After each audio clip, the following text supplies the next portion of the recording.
Olá! Hoje vamos falar sobre os arquétipos e as expressões simbólicas ligadas à figura da carpa. A carpa é um dos peixes mais conhecidos no mundo todo, porque desde muito tempo atrás, há pelo menos 2.000 anos atrás, nós sabemos que a carpa já era criada para consumo alimentar e esse tipo de criação ele foi se espalhando ao redor do globo. Populações selvagens de carpa ocorrem desde a Europa até a Ásia, em locais como o Mar de Aral, Mar Cáspio, Mar Negro e no Danúbio.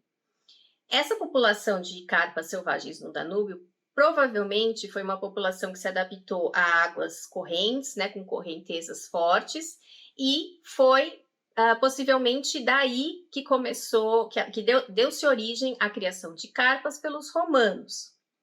O nome carpa justamente vem do latim, que era a língua falada pelos romanos, e essas sociedades romanas construíram diversos lagos muito grandes para fazer essas criações de carpa no centro-sul da Europa, conforme dados arqueológicos.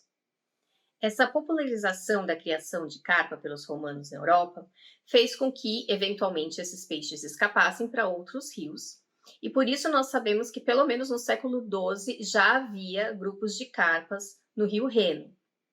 E também no século XIII e no século XIV, esse peixe passou a ser cultivado, criado também por monges, se tornando uma importante fonte alimentar em diversos lugares. As carpas são animais muito resistentes e altamente adaptáveis na natureza. Elas podem viver em locais de água corrente, elas podem nadar contra a corrente se for necessário.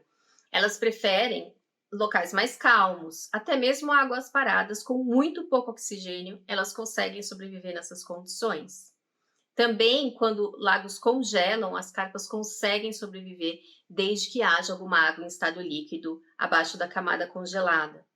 Além de tudo isso, elas também são predadas por peixes maiores e por aves que se alimentam de peixes, como, por exemplo, garças, corvos marinhos, águias pescadoras, entre outros. Então, a vida da carpa pode não ser fácil, mas ela se adapta muito bem. E ela, além de tudo, é onívora, ela come qualquer coisa. Ou seja, ela está em uma condição bem difícil, mas ela consegue sobreviver, ela consegue ultrapassar. Então, é por isso que nós vamos ver nas mitologias que eu vou apresentar para vocês um pouquinho mais para frente, que a carpa é um símbolo de superação. Então, veja, a carpa, ela está ligada a um arquétipo daquela pessoa que vai ser aquela pessoa resiliente. Ela está ligada a símbolos e ideias de resiliência. E também de força interna, porque ela está sem oxigênio, local onde muitos peixes não conseguem sobreviver, ela está lá. Se ela está em um local onde a correnteza está muito forte, ou seja, o que a gente pode criar como metáfora, pensar em alguma metáfora? Alguma coisa que está muito difícil, a gente tem um objetivo, mas esse objetivo está tudo contra nós, a gente não tem um ambiente favorável, a gente não tem ajuda, a gente mal tem ar para respirar, todas as pessoas estão contra a gente, mas a carpa vai lá e a carpa faz o que ela precisa fazer. A carpa sobrevive ao inverno embaixo de uma camada de gelo. Ou seja, ela sobrevive a situações muito difíceis. Então, ela vem trazer para nós, esse arquétipo ligado à carpa, vem trazer para nós essa resiliência, essa força, esse nunca desistir de verdade, porque a carpa, ela realmente, os comportamentos naturais dela levam muito a gente a ter esse imaginário sobre esse animal. É um animal que não desiste, é um animal que se vira, é um animal que vai comer qualquer coisa que ele tiver que comer, que ele vai esperar porque ele sabe que o inverno não é para sempre, que o inverno vai passar, que ele vai esperar porque ele sabe que se ali não tem oxigênio agora, depois ele pode ir para outro lugar melhor. Então ele realmente é um símbolo de resiliência, de resistência e de força interna. A carpa pode ser também associada à fertilidade, porque uma única carpa pode colocar até 300 mil ovos por vez e em um ano uma carpa fêmea pode ter colocado cerca de 1 milhão de ovos. Ou seja, é realmente um número impressionante, embora nós saibamos que esses animais precisam colocar muitos ovos, porque animais pequenininhos, né, peixinhos pequenininhos, são muito predados, então as chances de sobrevivência para um peixinho tão pequeno não são tão grandes, então numericamente isso faz com que eles possam sobreviver, mas mesmo assim é um grande indício de um simbolismo ligado à fertilidade, à riqueza, à abundância. Um animal que vive em um lugar tão difícil ainda consegue ser muito abundante, ainda consegue fazer migrações para desovar, e é nessas migrações ele pode sim ir contra a corrente e colocar os seus ovos no lugar que ele acha melhor, que aqueles ovos vão eclodir e que vão ficar mais ou menos protegidos naquele local. As carpas são grandes conhecedoras do seu ambiente, dos seus locais. Se eu coloco uma carpa em um lago grande, e que ela vai sobreviver praticamente de qualquer jeito, mas se eu dou bastante comida, se eu dou condições boas para ela e muito espaço, ela cresce muito, muito. Se eu coloco a carpa num tanque pequeno, ela vai crescer pouco. Ou seja, o tamanho da carpa depende das condições externas, não depende só dela. Só ela consegue sobreviver. Onde ela praticamente em condições muito difíceis, né? Qualquer condição aí que tenha água, doce ou salobra, ela tá se virando. Mas se eu der a ela condições, ela vai ficar cada vez maior. E isso faz a gente pensar em muitas coisas, né? Faz tanto a gente pensar na nossa sociedade, como seria se a nossa sociedade desse realmente condições iguais para todas as pessoas poderem se desenvolver, e também para nós, né, no nosso interno, onde nós estamos nesse momento. O lugar que nós estamos nos permite esse crescimento espiritual, nos permite esse crescimento intelectual, emocional, ou a gente tem que ficar sempre lutando contra o ambiente que nós estamos e nadando contra a corrente, como as carpas têm que fazer de vez em quando. É muito importante a gente olhar para dentro, mas a carpa vem trazer também a mensagem de olhar para fora, porque nós estamos todos conectados, queiramos ou não. Mesmo se você acredite que metaforicamente, de uma maneira espiritual, nós estamos todos conectados ou não, de qualquer forma nós estamos todos conectados, mesmo se você pensar só com uma cabeça bastante cética. Você está numa sociedade. Essa sociedade tem coisas acontecendo o tempo todo que podem te trazer impulsos e gatilhos e ideias boas ou ruins. Você está o tempo todo interagindo com essa sociedade. Então, a carpa vem dizer para nós como é importante nós escolhermos o local que nós estamos, se a gente pode fazer isso. Se a gente não pode, ela vem nos trazer força, resiliência, mas se a gente pode, ela vem também nos trazer a mensagem de que sim, isso vai fazer uma grande diferença. Às vezes é mudar de um relacionamento, às vezes é mudar de emprego, às vezes é mudar de casa, de cidade. Enfim, podendo fazer isso e percebendo que isso vai ser melhor para o seu crescimento, faça. Não fique parado. Você pode vencer um lugar parado? Você pode sobreviver num lugar parado? Sim, a carpa traz essa ideia também, essa força, essa resiliência de esperar por um momento melhor. Mas ela também vai mostrar pelo seu crescimento impressionante, porque as carpas elas crescem muito, muito.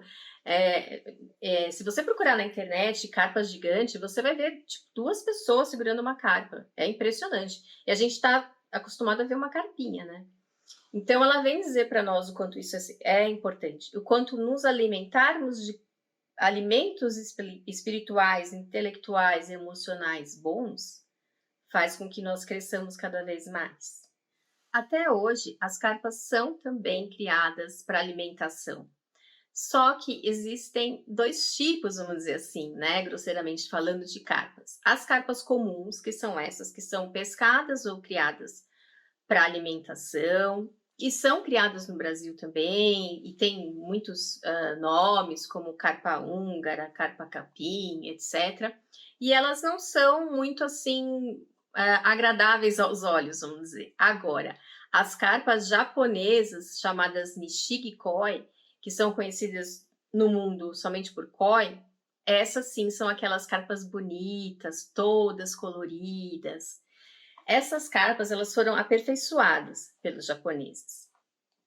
Mais ou menos no século XVIII, os plantadores de arroz, os camponeses que plantavam arroz, eles faziam aqueles canais, fazem aqueles canais de água, né, entre a plantação, porque, como vocês sabem, o arroz é uma planta que nasce em áreas alagadas, então eles fazem vários canais.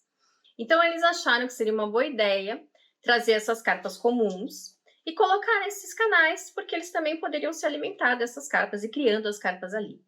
E ali, no século XVIII, ocorreu naturalmente um número bastante interessante de mutações genéticas, e dessas mutações começaram a surgir as carpas coloridas. Daí, já no século XIX, os japoneses começaram a gostar muito dessas carpas, deram um nome para ela de Nishigi Koi, que significa uma carpa que tá, um peixe que está vestindo uma roupa de brocado, uma roupa bordada, toda cheia de brilhante, e começaram a fazer eles mesmos vários tipos de cruzamento, e assim, de uma maneira artificial, eles foram selecionando várias colorações de carpas. E cada coloração tem um nome, e cada tipo de mancha tem um nome, e aí isso hoje em dia é algo muito grande no mundo todo. Os japoneses são especialistas, mas existem associações de criação de Nishigi Koi no mundo inteiro, inclusive no Brasil. E esses peixes eles podem chegar a preços absurdos, porque eles se tornaram verdadeiras joias para as pessoas. Existem os tipos que são raros, os tipos que são mais bonitos, mais valorizados, etc. E aí você vê, né? A carpa estava na natureza, vivendo sua vida, e tudo isso aconteceu na vida desse animal por intervenção humana. Então, também está aí na ideia da carpa o que nós humanos podemos fazer com o meio ambiente e como nós humanos criamos o nosso mundo para o bem ou para o mal. Que tipo de valor nós damos para as coisas? Por que uma carpa é só para alimentação e a outra carpa é só para eu olhar, só para eu ficar admirando? É o mesmo peixe. Será que nós não fazemos isso com as pessoas? Será que nós não colocamos algumas pessoas que nós admiramos na televisão, na internet, por achar muito bonita e etc., em um certo patamar e outras em outro patamar? Será que nós não podemos ver além disso? Porque se a gente for pensar em pessoas, nós não estamos vendo a essência das pessoas quando nós olhamos para a aparência delas. Nós estamos admirando a aparência, ok? Mas será que uma carpa pode valer milhões de dólares? É um ser vivo. Não estou julgando quem faz isso, quem não faz. Mas acho que a gente precisa pensar nas coisas que nós damos valor. Nós damos valor para coisas que são muito supérfluas. E nós colocamos um certo valor em cima de coisas ou pessoas que às vezes a gente supervaloriza ou inferioriza. Então, a gente também tem essa lição da carpa e da nossa relação com o meio ambiente. A gente pode ver claramente na carpa como que o ser humano coloca valor e tira o valor arbitrariamente de coisas que ele vai classificando no mundo. E pensa sobre isso para ver que valor que você está dando para as coisas do seu mundo. Que a carpa fala muito das coisas que estão ao nosso redor, das coisas externas. É bom a gente pensar sobre isso. Falando sobre os mitos e lendas, é muito importante nós citarmos o Japão, porque a carpa no Japão é um símbolo muito importante.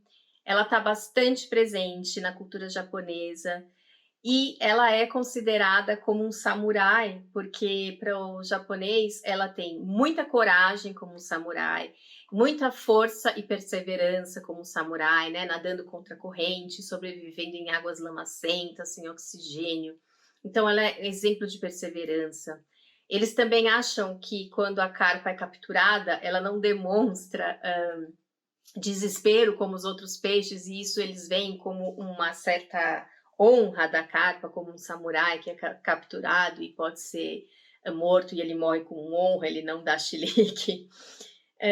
Ela também é um símbolo de fertilidade, né, por ser um animal tão fértil, um símbolo de graciosidade, de beleza. E para o Japão, a carpa ela sempre traz esses bons fluidos, então é um animal muito bem visto.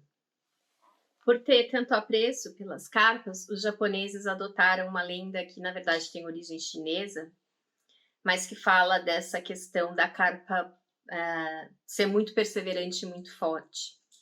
Então, segundo essa lenda, as carpas estavam nadando no Rio Amarelo, que é o rio chinês, e elas precisavam desovar, e o local que elas escolheram para desovar era contra a correnteza desse rio. Então, um grupo muito grande de carpas foi nadando contra a corrente, e algumas desistiram, outras falaram, não, é muito difícil, tal, e esse número foi diminuindo, porque foi aparecendo um monte de cachoeiras, quedas, cascatas, e o número ia diminuindo, e somente aquelas carpas bem perseverantes, bem fortes continuavam. E aí as carpas, elas eram tão lindas, elas brilhavam no sol, que elas começaram a chamar a atenção de certos demônios. E aí esses demônios começaram a se divertir com as carpas, sacanear as carpas, fazer com que as correntezas fossem mais fortes, com que as cachoeiras fossem cada vez maiores, mas as carpas não desistiram. E as carpas que chegaram até o fim conseguiram subir todas as cachoeiras. A hora que ela subiu a maior das cachoeiras, ela se tornou um dragão dourado. Como esse desenho que eu fiz aqui dessa carpa, esse mito da carpa que se torna dragão, ele é super comum no Japão e na China. E ele representa justamente isso, como a nossa perseverança, a nossa força interna de superar os obstáculos leva a gente à iluminação. Então, essa carpa, por todo esse esforço que ela teve e por nunca desistir, ela chegou a ser um dragão dourado que vive nos céus, um dragão celeste, perseguindo pérolas de sabedoria. Então, os chineses acham, por exemplo, e eu falei isso no vídeo que eu falo sobre o dragão, que eles acreditam que as cachoeiras, as cascatas, são portais pelos quais nós podemos nos conectar para encontrar esse dragão celeste, que é uma figura muito evoluída, é um símbolo de evolução espiritual. Os dragões para os chineses são extremamente importantes. Então, quando eles associam um animal como a carpa ao dragão, eles estão dando bastante valor a esse animal. Então, isso tudo está nesse imaginário da carpa. Assim como o dragão, a carpa se tornou também um símbolo muito importante para o budismo, representando essas qualidades de nadar contra o sofrimento e superar todo esse sofrimento para chegar à iluminação, ao nirvana. Então ela está bastante presente na arte budista, assim também como o dragão, e ela traz todo esse significado de fertilidade, de longevidade, de perseverança e de fluidez também, de como fluir na vida, porque essa questão dos sofrimentos, das qualidades dos sofrimentos, dos tipos de problemas que nós passamos pela vida e como superar isso por um caminho equilibrado é algo bastante presente no budismo. Então, dessa forma, a carpa é esse símbolo de fluidez, de perseverança, de força para chegar ao que os budistas chamam de nirvana. Já no shintoísmo, que é também uma religião bastante importante no Japão, as carpas são símbolos de tranquilidade e de reflexão. Então, é muito comum encontrar lagos em templos shintoístas, nos quais as pessoas se sentam e observam as carpas nesse lago. Então, esse observar das carpas nesse lago traria tranquilidade, traria um estado meditativo e faria com que as pessoas se conectassem, então, com a força deste animal de poder e pudessem, então, ativar esse arquétipo no seu subconsciente, no seu inconsciente, melhor dizendo, que tem todas essas qualidades. Por ser tão apreciada no Japão, a carpa tornou-se um elemento bastante visto em tatuagens nesse país e também ao redor do mundo por pessoas que admiram a arte japonesa. Não é incomum você ver mesmo aqui no Brasil pessoas com tatuagens de carpa. E aí, esse tipo de tatuagem começou a ter um nome específico, que é tebori, e temas específicos ligados a ele. Cores específicas com seus significados, por exemplo, azul, verde, amarelo, vermelho, cada um tem um significado. Se a carpa está descendo o rio é um significado, se ela está subindo o rio é outro significado. Como são vários significados, eu vou dar uma lidinha aqui para vocês só por curiosidade. Então, se a carpa está descendo o rio, isso significa que você já superou os seus obstáculos na vida, os obstáculos que você queria superar. E você não está mais lutando contra a corrente. E, claro, se a carpa está subindo o rio, aí toda essa ligação com a lenda do dragão e da carpa significa que você tem força, que você tem garra, que você vai vencer os seus obstáculos, né? Nadando contra a corrente. E sobre as cores. Então, se você tatua uma carpa dourada ou amarela, você está buscando fertilidade ou riqueza. As cores também podem simbolizar para os japoneses um membro da família, sendo que o preto seria o pai, o vermelho ou laranja a mãe, o vermelho ou rosa a filha e o branco ou azul o filho. Além disso, o preto também pode ter a conotação para os japoneses de superação das dificuldades. O preto e o branco podem lembrar a morte e o renascimento, do símbolo do yin e yang, por exemplo, os pares de opostos complementares, que tudo tem seu complemento na vida, tudo tem seu lado luz e seu lado sombra. O azul, paz, tranquilidade, o branco, a pureza, etc. Então, se você vai fazer uma tatuagem de carpa, pensa bem, porque significa muitas coisas e é bastante profundo esse arquétipo para os japoneses. Também no Japão, a carpa é um elemento muito importante no Dia das Crianças deles. Então, no Dia das Crianças, que infelizmente é um dia mais ligado aos meninos do que às meninas, o que é bastante triste, né? Hoje em dia a gente ter ainda esse machismo. Eles também têm um Dia das Crianças próprio para as meninas, mas não é feriado nacional. Enfim, no Dia das Crianças, eles então enfeitam as casas com uma espécie de... Parece aquelas bandeirinhas que a gente faz em festa junina, só que são carpas que eles colocam junto com outros elementos e que tem toda uma lógica para ser colocado, respeitando as cores e o significado das cores que eu comentei aqui com vocês. E eles utilizam então essa figura da carpa no Dia das Crianças para desejar que essas crianças sejam fortes, que elas sejam resilientes, que elas sejam muito prósperas, que se elas estiverem num ambiente adequado, que elas cresçam muito.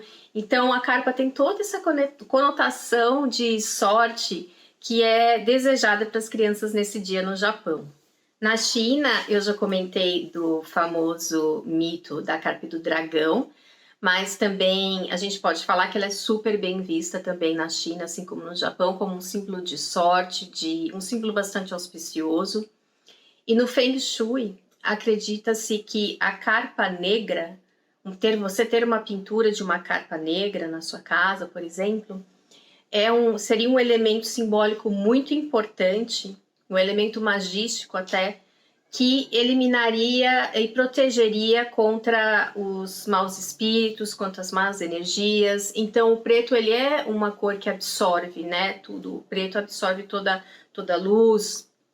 Então, para eles, essa capa absorveria toda essa luz, sendo ela de qualidade boa ou de qualidade ruim. Em outras palavras, ela absorveria toda a energia do ambiente. Sendo que no Feng Shui eles consideram o número 9 um número bastante auspicioso, então seria ideal você ter na sua casa, por exemplo, um lago com 9 carpas ou uma pintura com 9 carpas. E também acreditam que uma carpa negra, quando ela morre, é porque ela cumpriu o seu destino de proteção. Ela absorveu toda a energia ruim que tinha que absorver e te protegeu e protegeu o seu lar. No taoísmo, as carpas são muito conectadas ao símbolo do yin e yang. Eles dizem que o símbolo do yin e yang lembra duas carpas, uma fêmea e um macho nadando juntos. E é muito comum a gente ver esse tipo de imagem das carpas, que elas estão então nesse círculo, como se fosse o símbolo do yin e yang.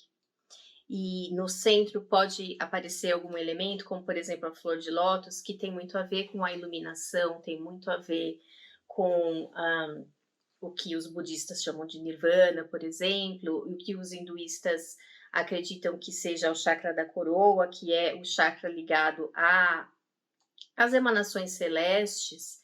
Eles chamam o chakra da coroa de Padma, que seria a flor de lótus. Então, o símbolo do Yin e Yang, ele é muito importante, não só para o taoísmo, mas ele se tornou um símbolo conhecido ao redor do globo, não só por pessoas que seguem essa filosofia ou religião, e ele justamente tem todo esse significado de pares de opostos, que é uma estrutura básica, eu ouso dizer, na nossa maneira de pensar como ser humano. E isso eu digo porque eu estudei bastante isso no meu doutorado, essa questão dos pares de opostos, e vi realmente que é uma estruturação cognitiva de ver o mundo, de classificar o mundo, que está muito presente em nós, Homo sapiens. Então, o feminino e o masculino, o branco e o preto, a luz e a sombra, e sempre como isso se junta. E no meio disso há um centro onde isso se une, e tudo que sai daí, as multiplicidades que saem desse conjunto, são maneiras de organizar o mundo que estão no nosso inconsciente coletivo.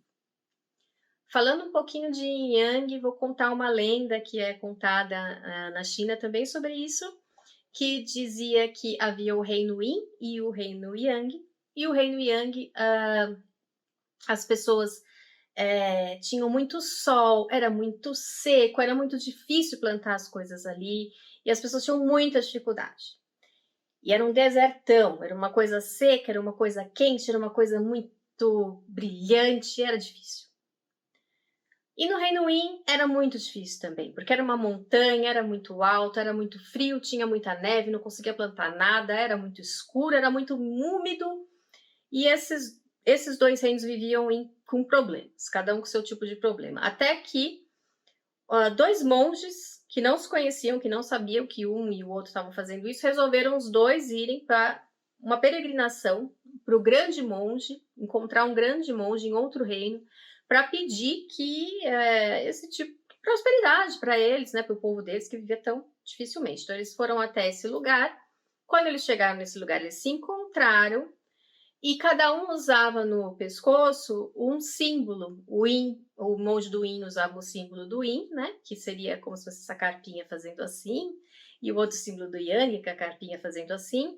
E na hora que eles se viram, houve uma atração magnética entre os dois, os colares se desprenderam, né, arrebentaram, o símbolo, por uma magia, se uniu no meio dos dois e caiu no chão. E foi aí que os dois perceberam que eles só prosperariam juntos. E assim é, segundo o taoísmo e também segundo a base estruturadora de tantas mitologias, como por exemplo das mitologias ameríndias, que diz que tudo é um par de oposto. Existe o uno, mas esse uno se divide em dois, e é desse dois que nós conseguimos toda a nossa multiplicidade. Espero que vocês tenham gostado da carpa, que ela traga para vocês ativações no inconsciente de vocês de arquétipos ligados à resiliência, à força, que ela traga ideias, boas ideias e bons insights para que vocês possam sair do lugar que vocês estão, se esse lugar não é agradável, e conseguir estar em locais melhores. Semana que vem falaremos sobre um novo animal. Até mais!